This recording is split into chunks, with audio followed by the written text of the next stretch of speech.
Hey Army Powerlifting, I'm Brendan Brown, along with my high-speed demonstrator Jonathan Linden, your team captain. Today I want to speak about hip flexors to you. So hip flexors are a big problem, and a lot of people have very weak hip flexors.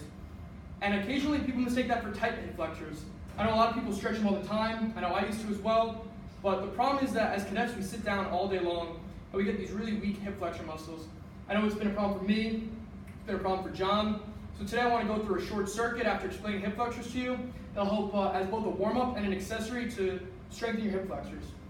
So what are the hip flexors? So the hip flexors compose of the iliopsoas, which is the psoas comes from the L5 all the way down and around your hips to the front of your hips, as well as the iliacus, which is the side of your hips. Additionally, one more muscle in your quadricep is part of your hip flexors. It's the rectus femoris. It runs right up the middle of your quadricep up to your hip flexor. So these muscles are the hip flexors because they cause hip flexion. So when John brings his leg up, kind of like you're sprinting or running, that's hip flexion right there. So we're going to go through a circuit right now to help strengthen that because a lot of people have very weak hip flexors. So John's going to get down. He's going to put this little apparatus around his ankle. He's wearing a shoe. If you don't, it might slip off. He's hooked up to the cable machine. He has the lightest weight selection, only 10 pounds, and he lies down, giving himself room for his feet. So the first one we're going to do is we're going to bring our leg up to 90 degrees. We're going to rock it back and forth 10 times. So he keeps his leg at 90-degree angle the whole time, and that doesn't change. All he's doing is moving his hip flexor. This is great for both the psoas and that rectus femoris, right at the top of his quadricep. We'll do this 10 times. Good. And then we'll come to the next one. So the next one we're going to do is more for the iliacus. He's going to take it, he's going to bring it up. His knee stays all the way at 90 degrees at the top, up to his opposite side shoulder. So he goes his right leg to his left shoulder. Go up for 10. Notice how his hips turn a little bit at the top. He brings it to this side. Perfect. Good.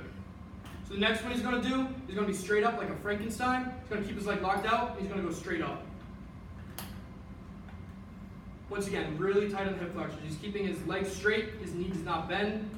He's trying to bring it all the way up to 90 degrees from the floor. Let's get one more. Perfect. After that, he's going to bring his leg up to 90 degrees.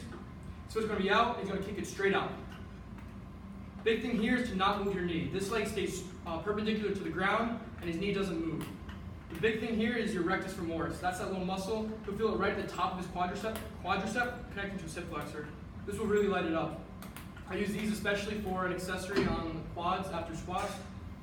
And then the last one is going to be kicking straight up to his shoulder, his near side shoulder.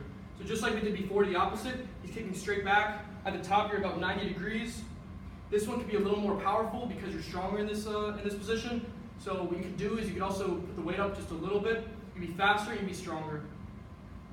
We'll get this for 10 again. Perfect. Good. So after this, he's done with his right side. He'd take this off, he'd put it on his left side, and he would be done after 10 on every one on the left side.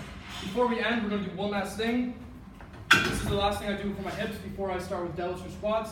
It's a Spider-Man. So you'll get down into the push-up position, and you'll bring your right foot up to your right hand, as high as you can get. Then what he's going to do is he's going to bring his leg back and then switch. Perfect. So the big thing here is you don't want to do them at the same time. A lot of people will do Spider-Mans, they'll kick their feet back at the same time. You really want to get one foot up, get the hip flexor engaged, and then bring the next one up. So you alternate. Once again, I'll do this for about 20, and then I'm good to go for squats and deadlifts. Perfect.